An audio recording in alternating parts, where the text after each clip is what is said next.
Good afternoon all of you. Good afternoon, स्वागत है आप सभी का। सभी बच्चे कनेक्ट हो जाइए जल्दी से।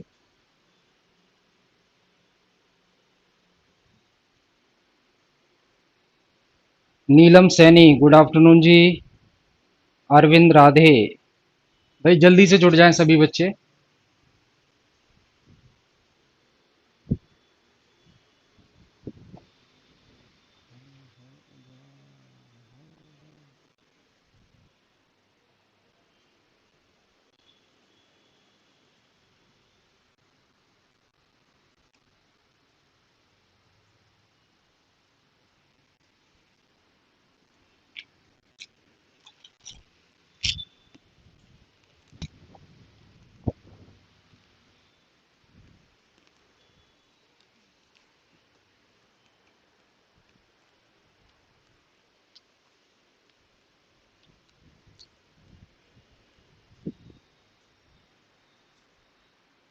पूजा वर्मा, गुड आफ्टरनून। भूमिका, तनीमा, आदर्श,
अरविंद राधे जी।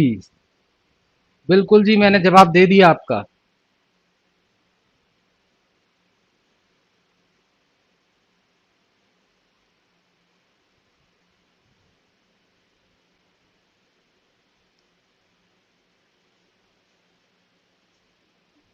भूमिका गुप्ता।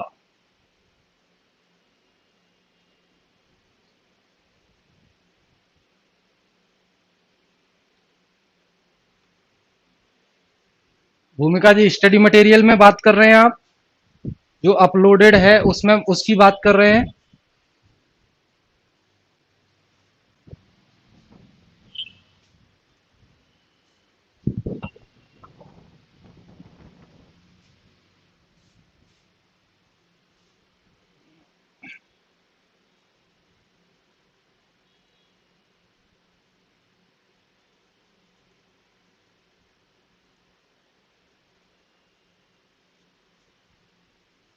ठीक है, ठीक है। भूमिका जी, मैं चेक करवा दूंगा उसको। कीर्ति बत्रा, गुड आफ्टरनून। देखिए, करंट अफेयर हम पढ़ रहे हैं।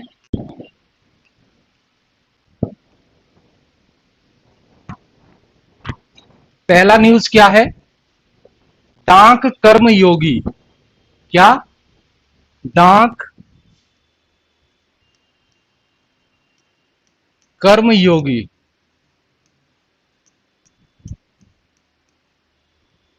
क्या है भाई ये? डाक कर्म योगी। ये सबसे पहला पॉइंट आप इसमें याद रखेंगे कि ये एक ई लर्निंग प्लेटफॉर्म है। क्या है? ई लर्निंग प्लेटफॉर्म है, जिसे लॉन्च किया है गवर्नमेंट ने, जिसे सरकार ने लॉन्च किया है। ये एक ई लर्निंग प्लेटफॉर्म है।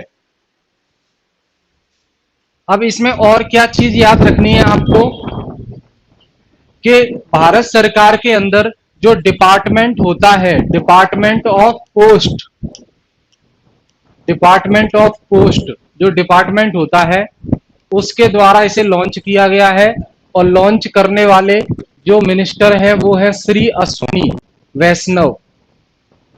ये चीज अंडरलाइन इसलिए कर रहा हूं मैं क्योंकि ये चीज आपको याद रखनी है।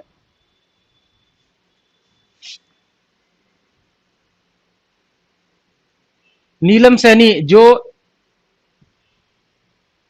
क्वालिटी है आपकी पिक्सल की उसको 720 पर कर लीजिए, क्योंकि बाहर ना बहुत ज्यादा बारिश हो रही है, इंटरनेट का हो सकता है स्पीड का कुछ इशू हो, तो आप इंटरनेट को 720 पिक्सल पर कर लीजिए सेटिंग में जाके। जो विजुअलाइजेशन है 720 पर कर लीजिए, अभी 480 पर होगा आपका। ठीक है, बाहर बहुत बारिश हो रही है, मैं देख पा रहा हूं विंडो से, बहुत ज्यादा बारिश हो रही है अभी। ठीक है, तो हो सकता है स्पीड का प्रॉब्लम हो जाता है बारिश में। बाकी मैं बोल रहा हूं सारी चीजें। देखिए, डाक कर्म योगी, डाक कर्म योगी ये एक ई लर्निंग प्लेटफॉर्म है जिसे भारत सरकार ने लॉन्च किया है, और भारत सरकार के अंदर डिपार्टमेंट है, डिपार्टमेंट ऑफ पोस्ट, यानी कि डाक विभाग, डाक विभाग उसने इसको लॉन्च किया है। लॉन्च करने वाले मंत्री हैं, मिनिस्टर हैं श्री अश्वनी वैष्णव। ठीक है, और श्री अश्वनी वैष्णव के पास जो मंत्रालय है वो याद रखना है, कम्युनिकेशन मिनिस्टर श्री अश्वनी वैष्णव है, रेलवे मिनिस्टर भी श्री अश्वनी वैष्णव है, इलेक्ट्रॉनिक्स मिनिस्टर भी अश्वनी वैष्णव है, आईटी मिनिस्टर भी अश्वनी वैष्णव है। इतने सारे जिम्मेदारी अकेले अश्वनी वैष्णव को दे रखी है। बेटा कीर्ति, मैं बोल रहा हूं, आप ध्यान से नोट कर लीजिएगा, क्योंकि स्पीड का इशू है, बाहर मौसम खराब है ज्यादा। ठीक है जी। और अश्वनी वैष्णव के साथ श्री देवू सिंह, श्री देवू सिंह चौहान मिनिस्टर हैं, मिनिस्टर ऑफ स्टेट कम्युनिकेशन के, इन्होंने इसको लॉन्च किया है। ठीक है, अब कहां पर हुआ? 28 जून को हुआ है ये। 28 जून को stand auditorium, Indian habitat centre, stand auditorium, Indian habitat centre, यहां पर ये फंक्शन हुआ था जिसमें ये लॉन्च किया गया है। Stand auditorium, Indian habitat centre, यहां पर ये लॉन्च किया गया है। ठीक है, अब आगे देखते हैं। मिशन कर्म योगी, मिशन कर्म योगी एक विजन है, लक्ष्य है, उसके तहत इस प्रोग्राम को, इस प्लेटफॉर्म को लॉन्च किया गया है। ठीक है, और मिशन कर्म योगी ये शुरुआत की गई थी इस प्रोग्राम की प्रधानमंत्री नरेंद्र मोदी के द्वारा। ठीक है, जिसमें ये चाहते थे कि जो एम्प्लॉई हैं, जो कर्मचारी हैं, उनके जो एक्शंस हैं, जो काम करते हैं, उसमें एफिशिएंसी आए। ठीक है, भारत सरकार के जो कर्मचारी हैं उनके काम करने में एफिशिएंसी आए, तो ये एक ई लर्निंग प्लेटफॉर्म है जहां पर कर्मचारी आसानी से कोई भी चीज सीख सकते हैं और अपने काम को नए तरीके से कर सकते हैं, जिससे उनके अंदर काम को करने की नई एफिशिएंसी, क्षमता डेवलप होगी। ठीक है जी, क्लियर है?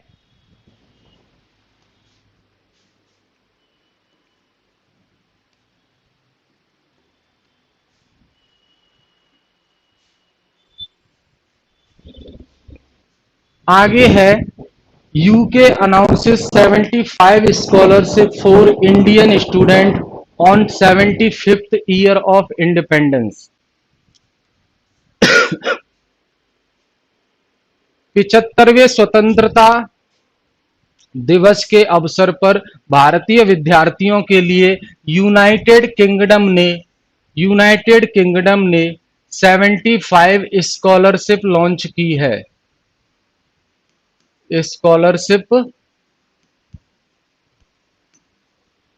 मतलब सीधी सीधी बात यह है कि जो इंग्लैंड है उसने उसने भारतीय स्टूडेंट के लिए, इंडियन स्टूडेंट के लिए 75 स्कॉलरशिप अनाउंस की है, शुरुआत की है। और ये किस मौके पर अनाउंस किया है? जब भारत का 75वां स्वतंत्रता दिवस मनाया गया इस साल 2022 में, ठीक है। तो यूके ने भारतीय स्टूडेंट के लिए 75 स्कॉलरशिप अनाउंस की हैं, जिनका फायदा इंडिया के स्टूडेंट उठा सकते हैं और विदेश में जाकर हायर स्टडी कर सकते हैं, विदेश में जाकर शिक्षा ले सकते हैं। ठीक है जी। तो यूनाइटेड किंगडम ने ये जो स्कॉलरशिप हैं वो बड़े बड़े बिजनेस पार्टनर के साथ मिलकर लॉन्च की है, ठीक है, जिसमें 75 प्रकार की स्कॉलरशिप दी जाएगी 75 स्टूडेंट को, जिससे वो इंग्लैंड में जाकर स्टडी कर पाएंगे। सितंबर से ये चालू हो जाएगी, सितंबर से ये चालू हो जाएगी, ठीक है। अब देखिए, एडिशनली यानी कि इसके अलावा जो ब्रिटिश काउंसिल इन इंडिया है, ब्रिटिश काउंसिल इन इंडिया वो ऑफर कर रही है 18 स्कॉलरशिप महिलाओं के लिए। वो ऑफर कर रही है 18 स्कॉलरशिप महिलाओं के लिए, विज्ञान के क्षेत्र में, टेक्नोलॉजी के क्षेत्र में, इंजीनियरिंग के क्षेत्र में और मैथमेटिक्स के क्षेत्र में। इसे शॉर्ट में कहेंगे STEM, STEM, यानी कि साइंस, टेक्नोलॉजी, इंजीनियरिंग, मैथमेटिक्स। इस स्कॉलरशिप के अंदर 12,000 कोर्स कवर किए जाएंगे। इस स्कॉलरशिप के अंदर 12,000 कोर्सेज में से किसी भी कोर्स में जाके बच्चा हायर स्टडी कर सकता है यूके में यानी कि इंग्लैंड में जाकर, जिसमें यूनाइटेड किंगडम की 150 यूनिवर्सिटी, 150 यूनिवर्सिटी शामिल होंगी। किसी भी यूनिवर्सिटी में जाकर हायर स्टडी कर सकता है।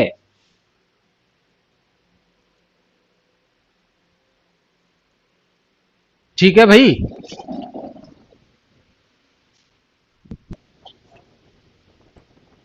अब देखिए, कुछ एक्स्ट्रा चीजें हैं आपके एग्जाम के लिए जो आपको याद रखनी है। ये जो पॉइंट डिस्कस किए ये तो इम्पोर्टेंट है ही, इसके अलावा कुछ चीजें हैं, जैसे कि आपसे पूछ लिया जाए यूनाइटेड किंगडम के प्रधानमंत्री कौन है, तो बोरिस जॉनसन। यूनाइटेड किंगडम के प्रधानमंत्री कौन है? Boris Johnson. और यूनाइटेड किंगडम की राजधानी क्या है? लंदन। और यूनाइटेड किंगडम की करेंसी यानी कि मुद्रा क्या है? पाउंड।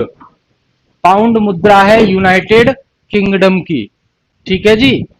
ये फ्लैग है यूके का, ये अपना इंडिया का, सारे जहां से अच्छा हिंदुस्तान हमारा।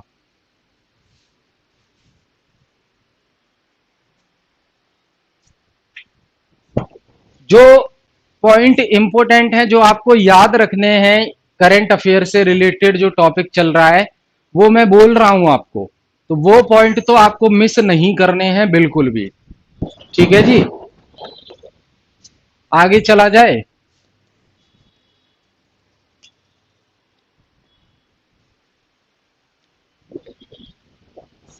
मासूम सा व्यक्ति ये बैठा हुआ है, मासूम सा व्यक्ति ये बैठा हुआ है, आजकल इनकी नौकरी चली गई है, आजकल इनकी नौकरी चली गई है, इनकी नौकरी चली गई है, इसलिए ये न्यूज में आ गए। समझ रहे हैं? तो पहचान तो गए ही होंगे, ये है उद्धव ठाकरे। उद्धव ठाकरे जो कि महाराष्ट्र के मुख्यमंत्री थे, अब थे लग चुका है इनकी मुख्यमंत्री के नाम के पीछे, ये महाराष्ट्र के मुख्यमंत्री थे। महाराष्ट्र में बड़ा कलेश चल रहा है, समझ रहे हैं? इनकी पार्टी है शिवसेना, इनकी पार्टी है शिवसेना। शिवसेना ने किसी और पार्टी के साथ गठबंधन करके सरकार बनाई थी और मुख्यमंत्री उद्धव ठाकरे बन गए थे।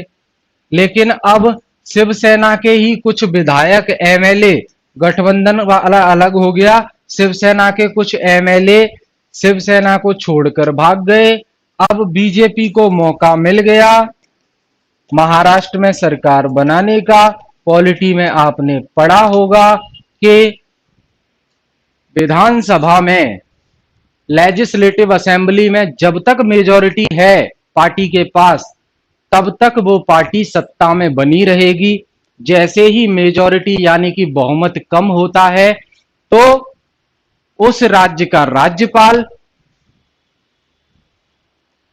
कह देगा भैया कुर्सी खाली करो, जनता आ रही है। समझ रहे हैं? तो यही कलेश हुआ।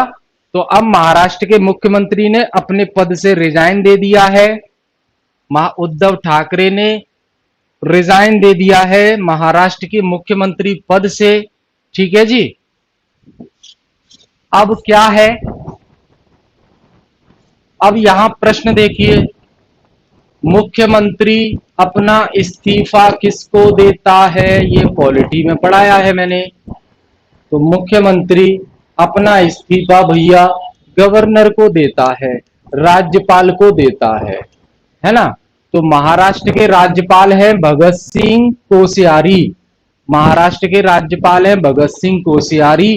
तो ठाकरे जी ने भगत सिंह कोश्यारी को अपना इस्तीफा दे दिया राजभवन में जाकर। ध्यान रखना, गवर्नर जहां रहते हैं उसे राजभवन कहते हैं।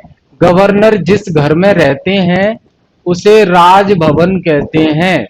ठीक है जी। मुंबई में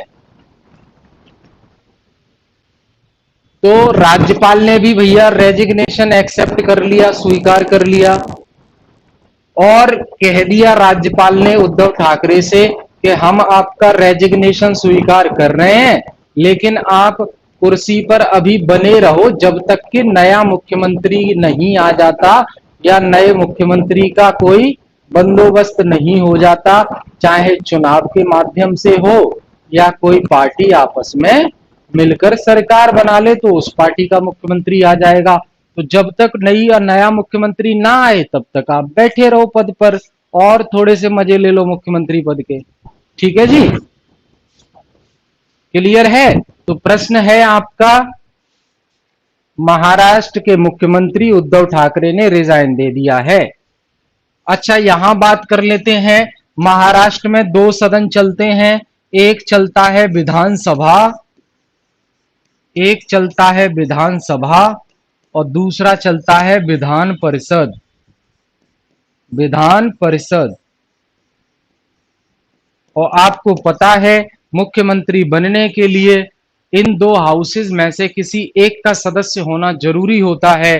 तो उद्धव ठाकरे कौन से हाउस के मेंबर थे, विधानसभा के या विधान परिषद के? तो ध्यान रखना, उद्धव ठाकरे विधान परिषद के सदस्य थे, क्योंकि उन्होंने लेजिस्लेटिव असेंबली यानी कि विधानसभा का चुनाव लड़ा ही नहीं था। समझ गए? आगे चला जाए, रिवीजन करते रहा करो भाई।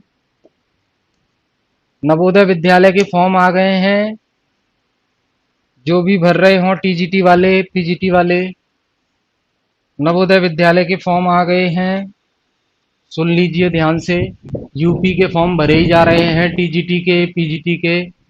अगला देखते हैं, इंडियन कोस्ट गार्ड लॉन्च्ड पद्म, पद्म सेंट्रलाइज्ड पेमेंट सिस्टम। क्या नाम है भाई इसका? पद्म। पद्म ये क्या है आपका? ये एक पेमेंट सिस्टम है, ये एक पेमेंट सिस्टम है, पेमेंट सिस्टम है। ठीक है जी। अब इसमें क्या होगा, पद्मा का फुल फॉर्म यहां जरूरी है आपको याद रखना। पद्मा का फुल फॉर्म होता है P A D M A. Padma का फुल फॉर्म हो जाएगा आपका payroll automation, payroll automation, automation for disbursement of monthly allowances, for disbursement of monthly allowances, monthly allowances, ये लिखा है भाई, देखिए PADMA, payroll automation for disbursement of monthly allowances, ये फुल फॉर्म याद रखना है आपको, फुल फॉर्म याद रखना है। ये क्या है? ऑटोमेटिक सिस्टम है। इंडियन कोस्ट गार्ड जो कि सैनिक होते हैं भारत के अंदर, भारतीय भारतीय तट सुरक्षा बल, तो इंडियन कोस्ट गार्ड भारत के अंदर सैनिक होते हैं जो बंदरगाहों पर रहते हैं, ड्यूटी करते हैं, तो उनको पेमेंट देने के लिए, उनकी सैलरी देने के लिए ये ऑटोमेटिक पद्म नाम से पेमेंट सिस्टम शुरू किया गया है, जिसके माध्यम से इनको सैलरी अलाउंसेस और पेमेंट मिलेगा। ठीक है जी। अब दूसरा प्रश्न यहां बनता है, किसके द्वारा इसको अनाउंस किया गया है? तो श्री रजनीश कुमार के द्वारा, श्री रजनीश कुमार के द्वारा इसको शुरुआत की गई है। और अब श्री रजनीश कुमार कौन है, इनका पद क्या है? तो ये है controller general of defence account, CGDA, controller general of defence account, और CGDA मिनिस्ट्री ऑफ डिफेंस यानी कि रक्षा मंत्रालय के अधीन में आता है। रक्षा मंत्रालय के अंडर में आता है CGDA यानी कि controller general of defence account को। ये एक पद होता है, पोस्ट होती है। इस पोस्ट को संभालने वाले करंट में व्यक्ति हैं श्री रजनीश कुमार। श्री रजनीश कुमार ने ये पद्म नाम का सेंट्रलाइज्ड पेमेंट सिस्टम शुरू किया है, जिसके माध्यम से इंडियन कोस्ट गार्ड में जो काम कर रहे हैं लोग, उनका पेमेंट अलाउंसेस सैलरी आसानी से डिसवर्स की जा सके, उन तक पहुंचाई जा सके। ठीक है जी। ऐसा इसलिए, ऐसा क्यों किया गया है? क्योंकि भैया भारत सरकार का कैंपेन चलता है डिजिटल इंडिया, भारत सरकार का कैंपेन चलता है डिजिटल इंडिया। तो डिजिटल इंडिया को बढ़ावा देने के लिए ये काम किया गया है, डिजिटल इंडिया। तो इसमें मैनुअल चीजें, मैनुअली हाथ से काम करने में या कागजी कार्यवाही में करने में, इनमें ना समय लगता था। अब ये सब कुछ ऑटोमेटिक कर दिया है। अब इससे क्या होगा? ई गवर्नेंस को बढ़ावा मिलेगा, यानी कि ई सुशासन को बढ़ावा मिलेगा। क्लियर है? तो इसके बारे में ये सारे पॉइंट आपको याद रखने हैं।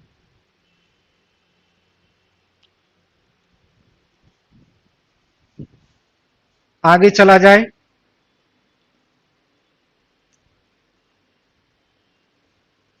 नासा,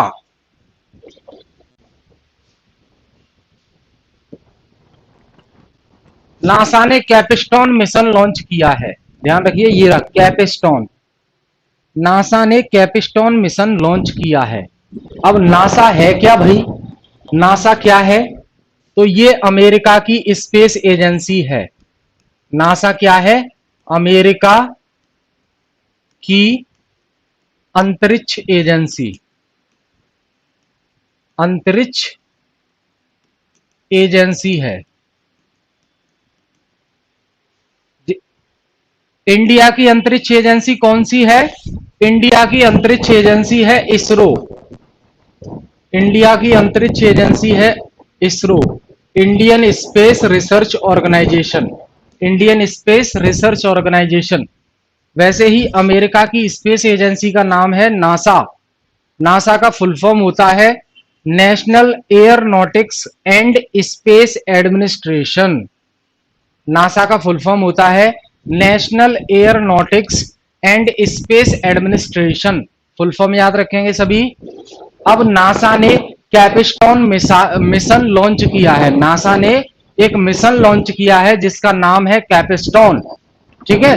तो नासा के जो रिसर्चर्स हैं, खोजकर्ता हैं, उन्होंने सक्सेसफुली कैपिस्टोन मिशन को लॉन्च कर दिया गया है। और ये न्यूजीलैंड से मून पर गया है, यानी कि चंद्रमा पर भेजा गया है इसको। ठीक है। चंद्रमा पर भेजा गया है। ये चीजें याद रखनी है आपको।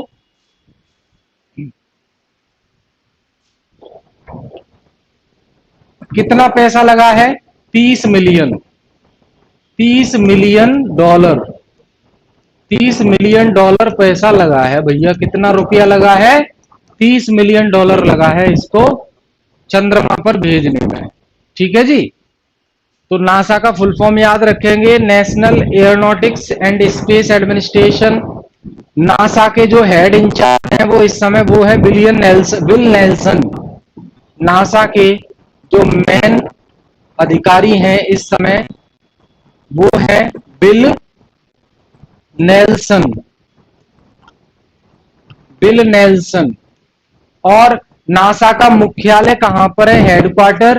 तो नासा का हेडक्वार्टर है वॉशिंगटन डीसी, अमेरिका में। नासा की स्थापना कब हुई थी? 1 अक्टूबर 1958 को। नासा की स्थापना कब हुई थी? 1 अक्टूबर 1958 को। 1 अक्टूबर 1958 को नासा की स्थापना हुई थी। ठीक है भाई, याद रखेंगे ये सारी चीजें। आगे चला जाए।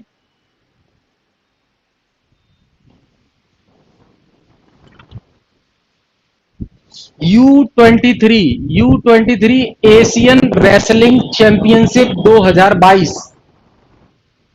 ये है भाई हमारे दीपक पूनिया जी, खिलाड़ी दीपक पूनिया जी, जिन्होंने ब्रॉन्ज जीता है, जिन्होंने ब्रॉन्ज पदक जीता है। ब्रॉन्ज, ब्रॉन्ज जीता है इन्होंने। दीपक पूनिया नाम है इनका, नाम आपको याद रखना है। दीपक पूनिया ने U23 एशियन रेसलिंग चैंपियनशिप 2022 में ब्रॉन्ज पदक जीता है। ठीक है। Tokyo Olympian Deepak Punia won a bronze medal after defeating Mark Stead Kyrgyzstan. देखिए, दीपक पूनिया ने किर्गिस्तान के व्यक्ति को हराकर और 86 किलोग्राम फ्री स्टाइल की कैटेगरी में U23 एशियन रेसलिंग चैंपियनशिप 2022 में ब्रॉन्ज मेडल जीता है। ये ध्यान रखना है आपको। कौन सी चीजें ध्यान रखनी है कि दीपक पूनिया न्यूज में क्यों है, ऑप्शन दे दिया जाएगा। तो दीपक पूनिया ने U23 एशियन रेसलिंग चैंपियनशिप 2022 में ब्रॉन्ज मेडल जीता है, ब्रॉन्ज मेडल जीता है। और दीपक पूनिया ने किसको हराया है? किर्गिस्तान के मार्क सेट को हराया है। ठीक है, ये ध्यान रखना है आपको। और ये जो चैंपियनशिप है कहां हुई थी? किर्गिस्तान में हुई थी, किर्गिस्तान में हुई थी। ठीक है, बिश्केक किर्गिस्तान में ये चैंपियनशिप हुई थी। ये आपको याद रखने हैं। क्लियर है भाई?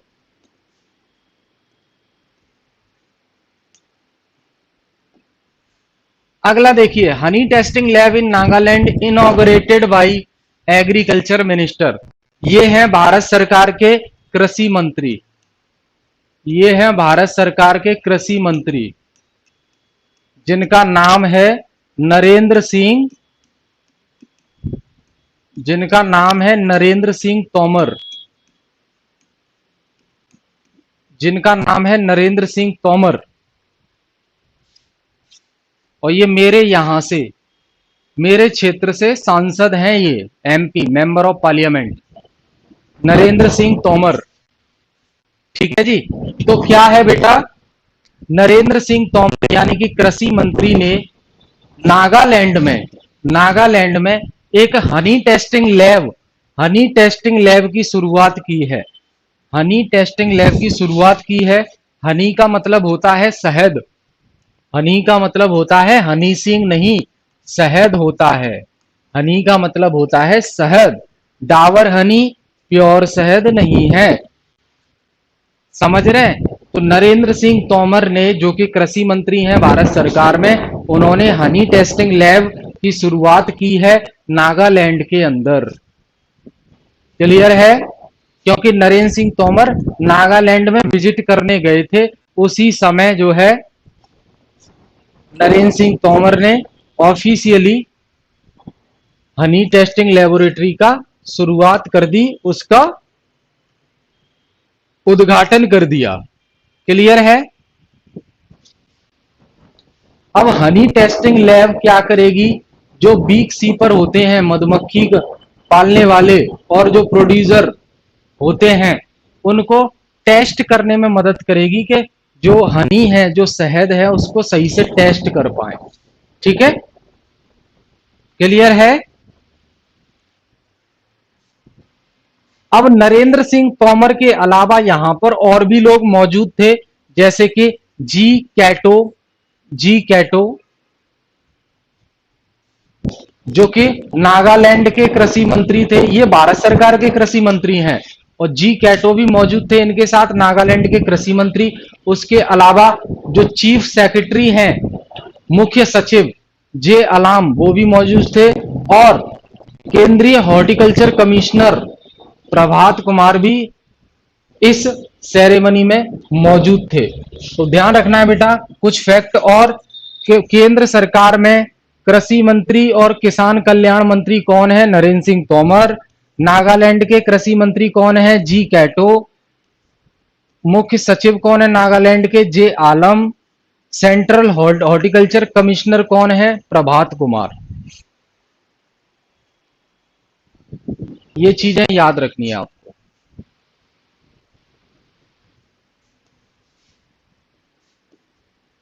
आगे देखेंगे, मोदी जी को फोटो खिंचवाने का बड़ा शौक है। देखिए, ये चाइना के कोरोना है, ये आजकल यूक्रेन में के युद्ध में व्यस्त हैं। ठीक है? तो क्या कहना चाह रहा हूं मैं, ईरान, अर्जेंटीना ने चाइना और रसिया के साथ ब्रिक्स में ज्वाइन करने के लिए आवेदन किया है। ईरान और अर्जेंटीना ने आवेदन किया है, फॉर्म भरते हैं ना हम लोग, वैसे ही ईरान और अर्जेंटीना ने आवेदन किया है चाइना और रसिया को ब्रिक्स में ज्वाइन करने के लिए। ब्रिक्स ब्रिक्स ये देशों का समूह है बेटा। ब्रिक्स जो है कुछ देशों का समूह है। इसमें ब्राजील, रसिया, इंडिया, चाइना और साउथ अफ्रीका। ब्रिक्स ब्रिक्स का मतलब देखिए, ब्रिक्स का फुल फॉर्म याद रखेंगे, BRI। इसका फुल फॉर्म हो गया ब्राजील, रसिया, इंडिया,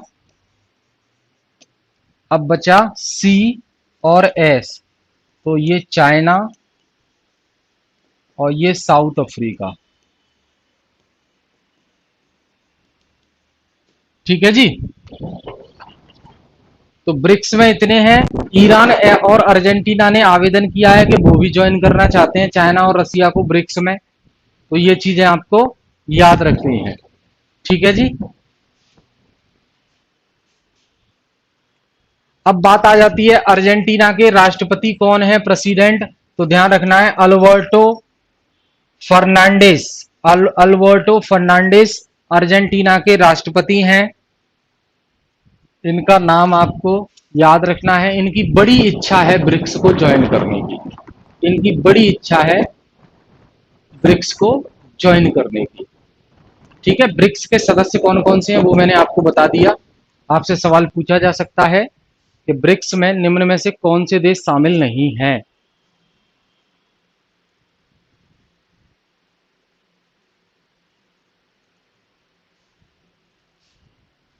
आगे चला जाए,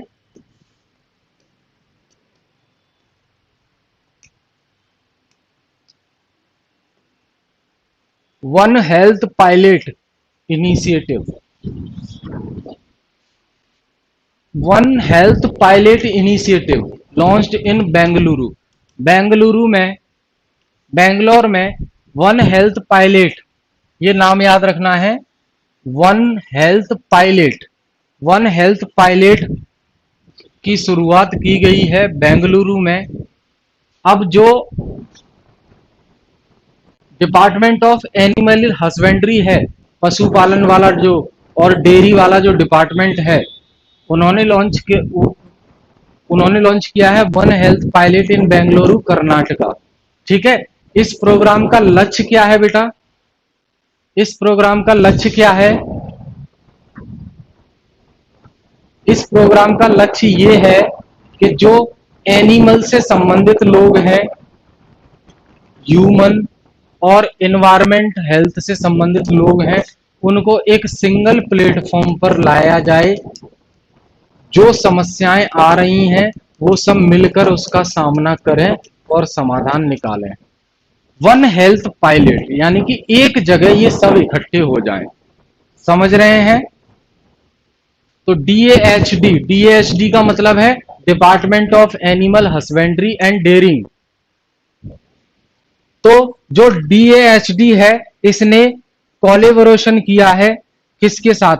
bill and Melinda Gates Foundation. Bill and Melinda Gates Foundation, Bill Gate का नाम सुना है? उनकी वाइफ का ही है ये foundation, Bill and Melinda Gate Foundation. इसके साथ मिलकर ये काम शुरू किया है। क्लियर है?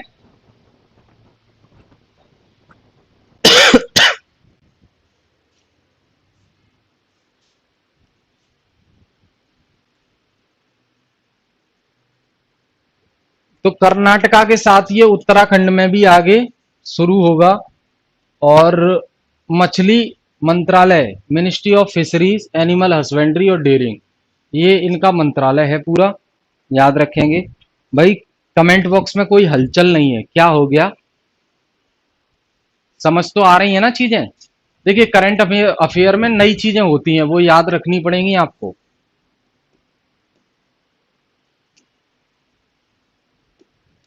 हाँ भाई, ये और तीसरी पीढ़ी के अंबानी आ गए।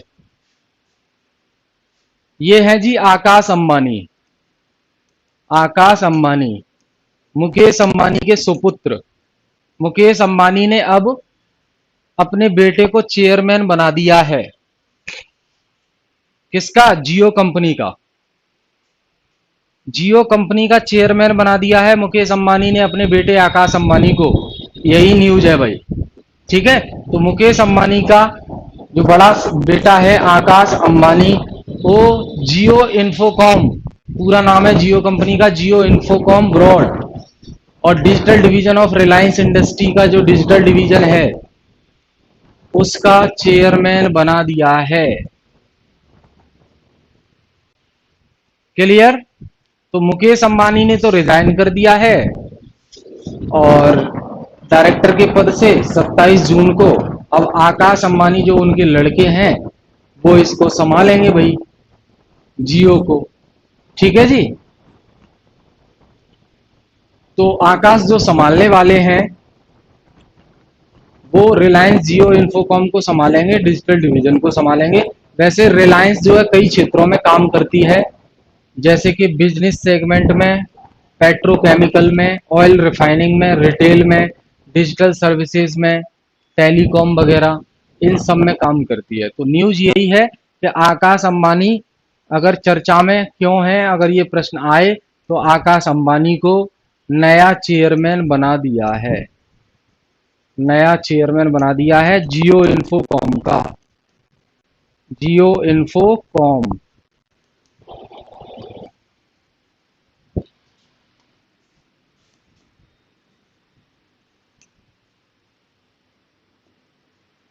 अब पिज्जा खाएंगे, हम बहुत थक चुके हैं करंट अफेयर में नई नई चीजें देखकर। अच्छा जी, मैं फास्ट हूं। ठीक है जी, धीमे धीमे डिस्कस कर लेते हैं। कीर्ति बत्रा जी बोल रहे हैं आप बहुत फास्ट जा रहे हो। लो जी, रिलैक्स कर लो आप। आपके सामने न्यूज है, क्या समझ में आ रहा है इससे? डिस्कस करते हैं। बेटा फास्ट नहीं हो, अगर पीछे का कोई ऐसा लग रहा है आपको कि जल्दी बता दिया है, और अगर आपका कोई डाउट क्लियर नहीं हो पाया तो पूछ लीजिए, अभी थोड़ा सा वेट कर लेते हैं। ठीक है? सभी बच्चे पूछ लीजिए, अगर पीछे का कोई डाउट है पूछ लीजिए।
दीपक ने किसे हराया?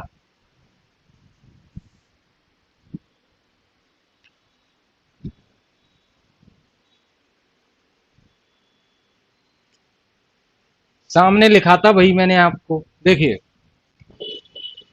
दीपक ने किसे हराया? मैक्सर्ट, मैक्सर्ट को हराया भाई। ये देखिए, मैक्सर्ट सैटी बेल्डी, मैक्सर्ट सैटी बेल्डी। दीपक ने मैक्सर्ट सैटी बेल्डी को हराया, और जो कि किर्गिस्तान के रहने वाले थे, किर्गिस्तान के रहने वाले थे। ठीक है जी।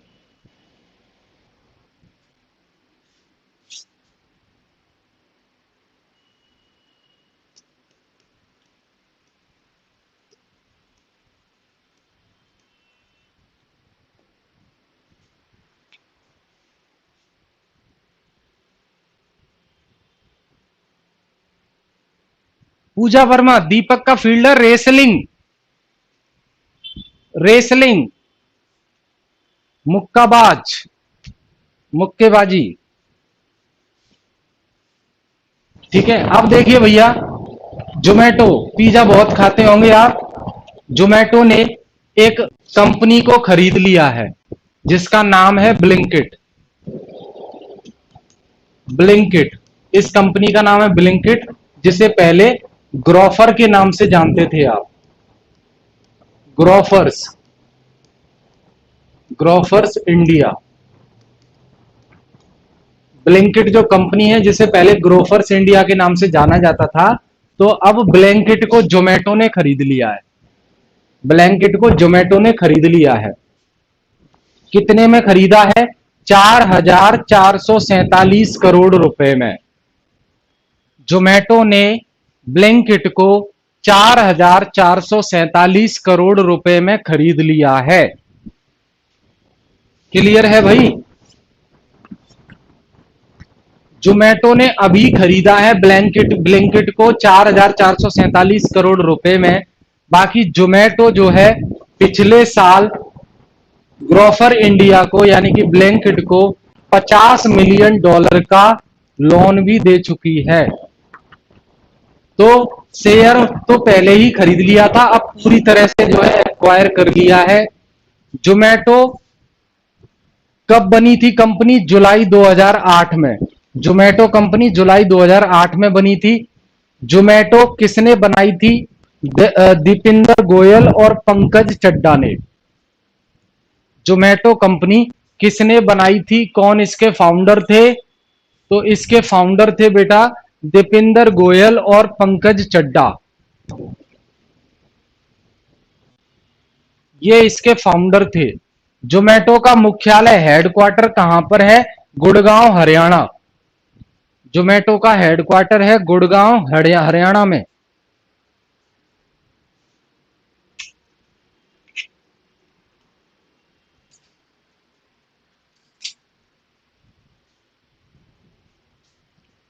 जोमेटो का हेडक्वार्टर है गुड़गांव, हरियाणा में। तो ध्यान रखना, ब्लैंकेट को पहले ग्रोफर इंडिया के नाम से जाना जाता था। ब्लैंकेट को जोमेटो ने 4,447 रुपए में खरीद लिया है। जोमेटो की स्थापना जुलाई 2008 में हुई थी। जोमेटो के मालिक थे, स्थापना करने वाले, दीपिंदर गोयल और पंकज चड्डा। जोमेटो का मुख्यालय है गुड़गांव, हरियाणा में। ठीक है जी।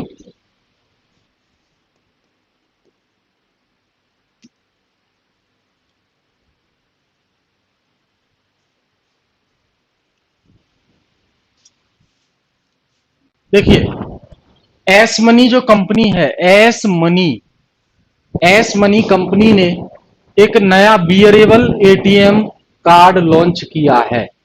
नया बियरेबल एटीएम कार्ड लॉन्च किया है, ऑफलाइन यूपीआई लॉन्च किया है, इसलिए ये न्यूज में आया है। तो एस मनी ने लॉन्च किया है यूपीआई 123 पे, यूपीआई 123 पे पेमेंट और बियरेबल एटीएम कार्ड। ठीक है, तो यूपीआई 123 पे पेमेंट जो है वो क्या होगा? लोग लोग उसको रख पाएंगे और ट्रांजैक्शन कर पाएंगे बिना स्मार्टफोन के, बिना स्मार्टफोन के। ध्यान रखना, आजकल हम यूपीआई से पेमेंट करते हैं, फोन पे, गूगल पे, तो वो फोन का इस्तेमाल करते हैं उसमें। लेकिन इस एटीएम में और जो ऑफलाइन यूपीआई है, इसके माध्यम से आप उसके पेमेंट कर सकते हैं बिना स्मार्टफोन के और बिना इंटरनेट कनेक्शन के। तभी तो ऑफलाइन हुआ। ऑनलाइन यूपीआई क्या है? इंटरनेट का इस्तेमाल करके। ऑफलाइन यूपीआई बिना इंटरनेट का इस्तेमाल करके। ठीक है? और किसी भी फीचर फोन से, किसी भी फीचर फोन से। क्लियर है?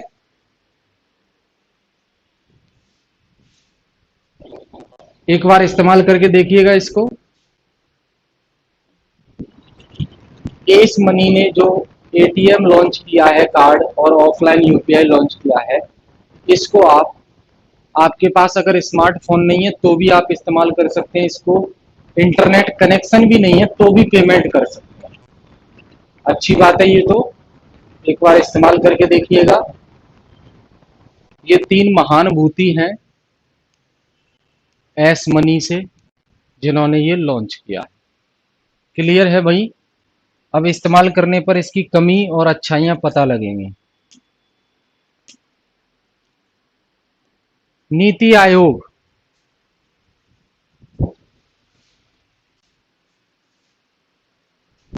नीति आयोग ने एक रिपोर्ट जारी की है इंडिया की गिग इकोनॉमी के ऊपर। भारत की भारत की गिग अर्थव्यवस्था, गिग अर्थव्यवस्था।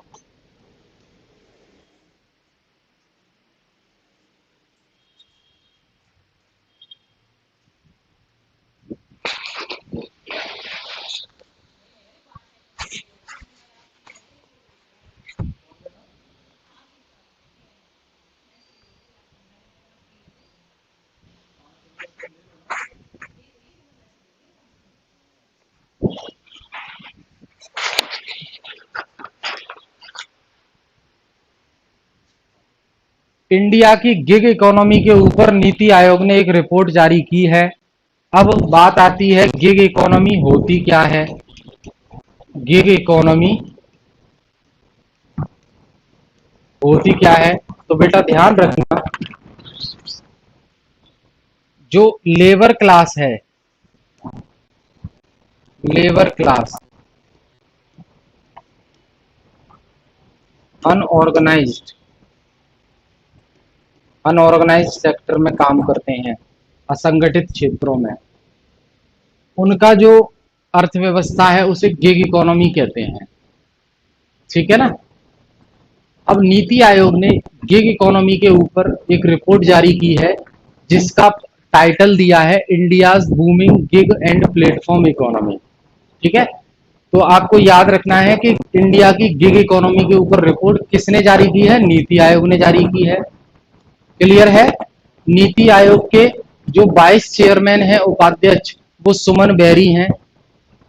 नीति आयोग के, ये लिखा है 22 चेयरमैन नीति आयोग के उपाध्यक्ष। 22 चेयर मतलब उपाध्यक्ष। ये कौन है? सुमन बेरी। और ध्यान रखना, नीति आयोग का चेयरमैन यानी कि अध्यक्ष हमेशा प्रधानमंत्री होता है। अध्यक्ष, अध्यक्ष हमेशा प्रधानमंत्री होता है, तो अभी नरेंद्र मोदी है। ठीक है?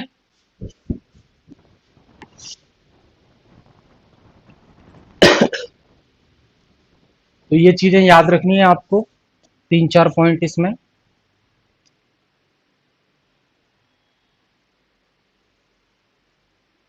उड़ीसा गवर्नमेंट को प्राइज मिला है, उड़ीसा गवर्नमेंट को प्राइज मिला है। उड़ीसा के मुख्यमंत्री हैं नवीन पटनायक। उड़ीसा के मुख्यमंत्री हैं बेटा नवीन पटनायक। ये रहे नवीन पटनायक। तो उड़ीसा को पहला प्राइज मिला है, पहला पुरस्कार मिला है, first prize national MSME award 2022, national MSME award 2022 में पहला प्राइज मिला है।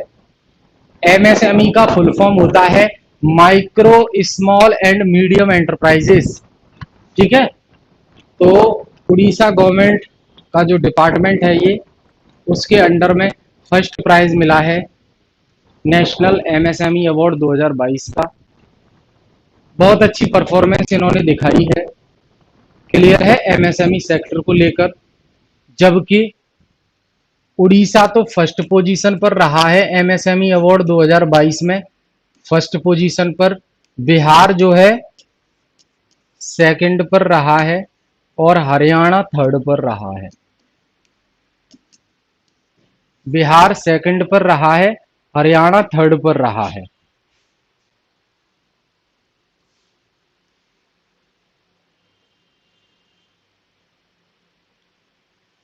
आने वाला है, आने वाला है जी, आने वाला है, आने वाला है। यूट्यूब चैनल पर जानकारी मिल जाएगी आपको, जैसे ही आता है वैसे ही। अरविंद राधे जी, ठीक है, रिवीजन करते रहिए। आईपी का हो गया है, डीयू का होने वाला है। बिजनेस टाइकून पलोनजी मिस्त्री पासेज अवे, ये है पलोन जी मिस्त्री, पलोन जी मिस्त्री। इनका सरनेम मिस्त्री है, बाकी ये कोई कारीगर नहीं है घर बनाने वाले। पलोन जी मिस्त्री बहुत बड़े बिजनेसमैन है ये। इनका क्या हुआ है, पास कर गए हैं ये, निधन हो गया, इनकी मृत्यु हो गई, निधन हो गया। बहुत बड़े बिजनेसमैन है पलोनजी मिस्त्री। तो सवाल ऐसे पूछा जा सकता है कि हाल ही में किस बिजनेस पर्सन का निधन हुआ है, डेथ हुई है, तो पलोनजी मिस्त्री, इनके बारे में पूछा जा सकता है। ये 93 साल की उम्र पर गुजर गए। अच्छी बात है भाई, 93 साल कौन जीता है आजकल।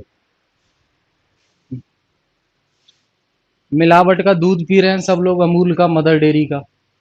93 साल का आज आज तो अब तो नहीं पहुंच पाता कोई 93 पे, बहुत अच्छी बात है 93 तक जी लियो, और कितना जियोगे भाई, हैं। सूट वूट पहन के बैठे हो 93 साल तक।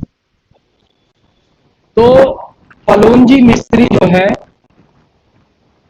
ये चेयरमैन थे, मालिक थे, कंपनी का नाम था इनका सपोरजी पलोनजी ग्रुप, सपोरजी पलोनजी ग्रुप, इसके मालिक थे ये। ठीक है, और ये कंपनी अपने आप में एक बड़ी कंपनी है भारत में। अब बात आती है, पलोनजी मिस्त्री को पद्म भूषण अवार्ड भी मिल चुका है 2016 में। पलोनजी मिस्त्री को पद्म भूषण अवार्ड भी मिल चुका है 2016 में। किसके लिए, क्योंकि उद्योगों में इन्होंने बहुत कंट्रीब्यूशन दिया है।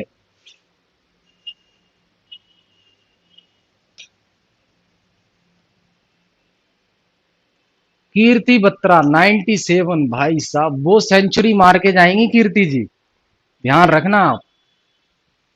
97 ईयर्स की हो गए, बहुत अच्छी बात है, सेंचुरी, सेंचुरी मारेंगे, अच्छी बात है भाई। ठीक है जी, ये चीजें याद रखनी है। पलोनजी मिस्त्री एक बहुत बड़े बिजनेसमैन है जिनका अभी अभी निधन हो गया है, और 93 साल की उम्र थी, गुजर गए। 2016 में इन्हें पद्म भूषण भी मिल चुका है। पलोनजी मिस्त्री कंपनी के मालिक थे, उस कंपनी का नाम है सापोरजी पालोनजी ग्रुप, और ये अपने आप में एक बड़ा ग्रुप है इंडिया में बिजनेस वो इंडस्ट्री में। ठीक है जी,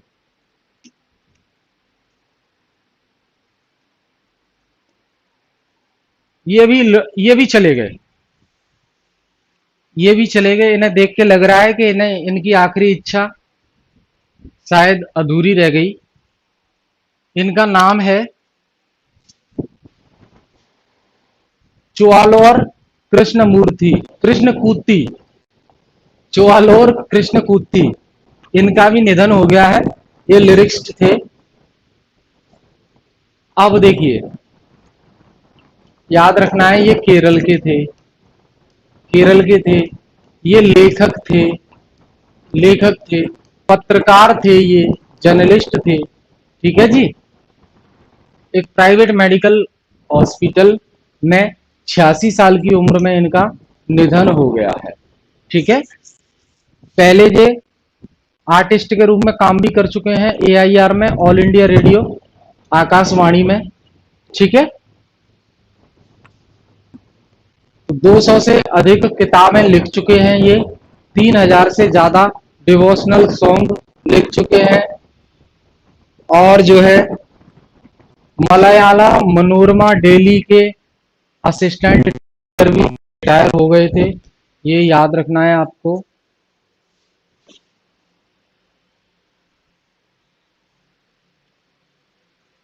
क्लियर है भाई कीर्ति जी? अब 97 से इधर आ जाइए।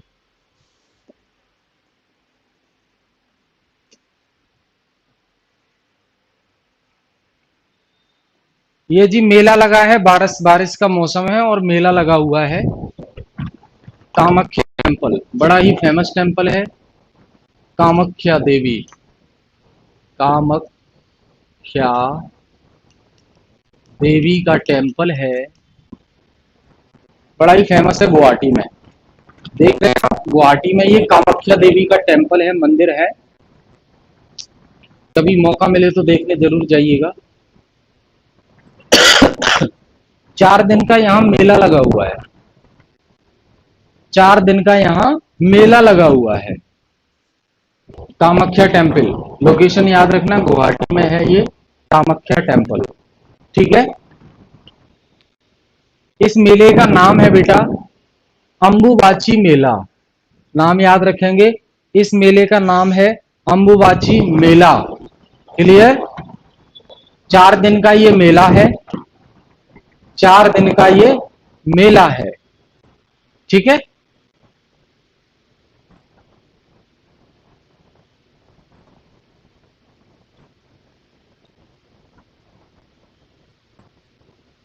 यहां पे एक कहावत है, बोला जाता है कि इस मंदिर में, अच्छा आपको पता है जो सती थी, सती शिव शंकर वाली, उनके कई टुकड़े हो गए थे, और टुकड़े होके कोई टुकड़ा कहीं गिरा, कोई कहीं गिरा, कोई कहीं गिरा, तो उसमें से एक टुकड़ा यहाँ पे भी गिरा जहां पे ये मंदिर है।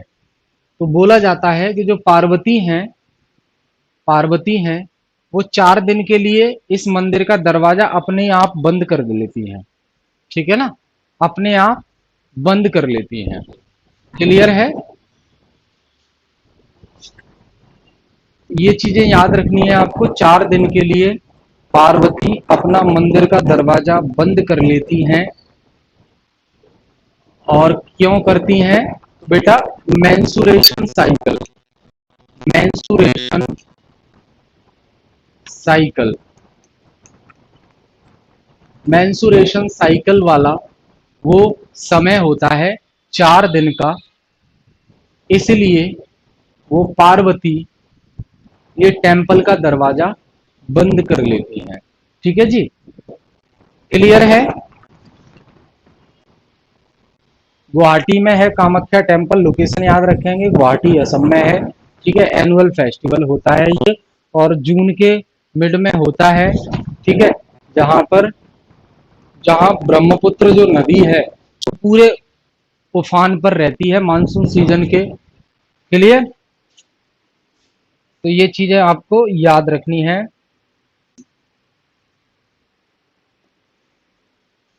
अब है भाई, अब है IRS officer Nitin Gupta named as the new chairman of CBDT. ये है जी नितिन गुप्ता, ये है नितिन गुप्ता, इनको सीबीडीटी का नया चेयरमैन बनाया गया है, इनको सीबीडीटी का नया चेयरमैन बनाया गया है, और ये ऑलरेडी आईआरएस ऑफिसर है। आईआरएस मतलब इंडियन रेवेन्यू सर्विस, भारतीय राजस्व सेवा, उसके अधिकारी हैं ये ऑलरेडी। अब इनको, नितिन गुप्ता को सीबीडीटी का अध्यक्ष बना दिया गया है, ठीक है। सीबीडीटी का फुल फॉर्म होता है central board of direct taxes, और central board of direct taxes की स्थापना 1963 में हुई। सीबीडीटी का हेडक्वार्टर नई दिल्ली में है, सीबीडीटी के नए चेयरमैन नितिन गुप्ता हैं। सीबीडीटी सीबीडीटी ये जो संस्था है ये कौन से मंत्रालय के अंडर में आती है? मिनिस्ट्री ऑफ फाइनेंस यानी कि वित्त मंत्रालय। वित्त मंत्रालय के अंदर ये संस्था काम करती है। और करंट में भारत के वित्त मंत्री यानी कि फाइनेंस मिनिस्टर हैं निर्मला सीतारमण। निर्मला सीतारमण, ठीक है जी, याद रखेंगे ये।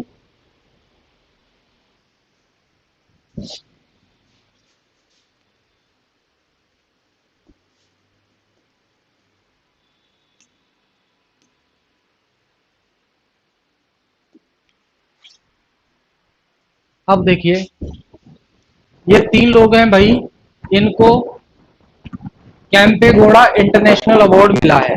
कैंपेगौड़ा इंटरनेशनल अवार्ड इन तीन लोगों को दिया गया है। इनमें पहले एस एम कृष्णा है, एस एम कृष्णा, दूसरे नारायण मूर्ति और तीसरे प्रकाश पादुकोण। इन तीन लोगों को कैंपेगौड़ा इंटरनेशनल अवार्ड मिला है। क्लियर है? एस एम कृष्णा तो कर्नाटक के पूर्व मुख्यमंत्री रह चुके हैं और नारायण मूर्ति जो इन्फोसिस कंपनी चलती है आईटी कंपनी उसके मालिक हैं। ठीक है, और एक बैडमिंटन प्लेयर हैं, बैडमिंटन खिलाड़ी प्रकाश पादुकोण। इन सब को जो है कैंपेगौड़ा इंटरनेशनल अवार्ड से सम्मानित किया गया है।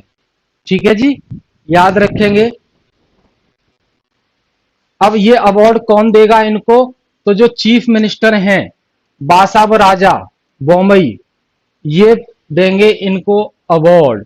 ठीक है, तो ध्यान रखना अवार्ड में क्या होगा, कैश प्राइज होगा 5 लाख का, 5 लाख का कैश प्राइज होगा।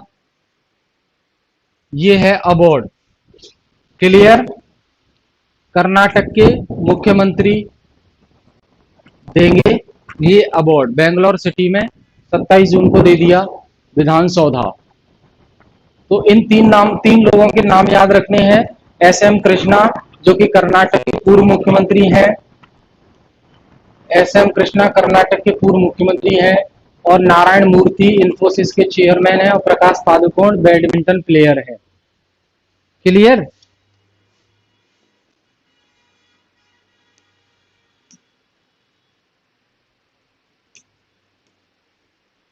अब देखिए biography of George Fernandes to hit stands next month. ये है जॉर्ज फर्नांडिस। जॉर्ज फर्नांडिस की बायोग्राफी, बायोग्राफी प्रिंट हो रही है। बायोग्राफी, आत्मकथा।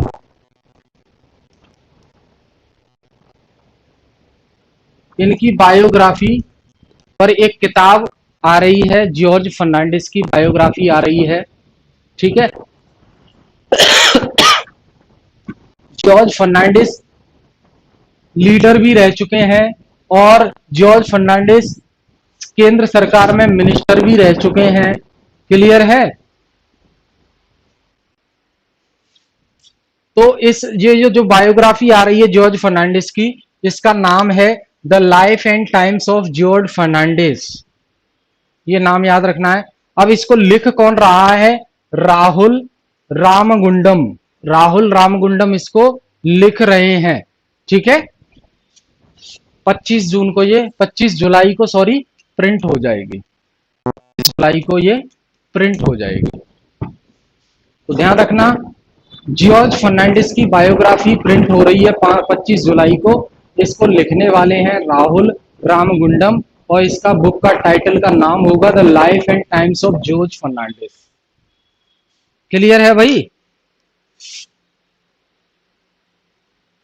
तो आज के लिए इतना ही, फिर मिलेंगे। Thank you all of you.